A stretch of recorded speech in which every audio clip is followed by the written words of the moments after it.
ये ब्रह्मांड में स्थित 7 प्रधान गायों के नाम हैं। महाभारत में इन नामों का महात्म्य लिखा है।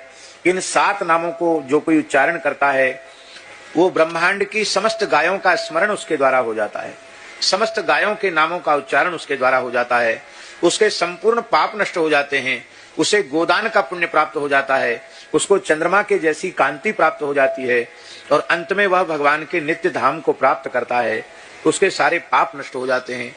आप लोग इन पवित्र नामों का उच्चारण कर लें।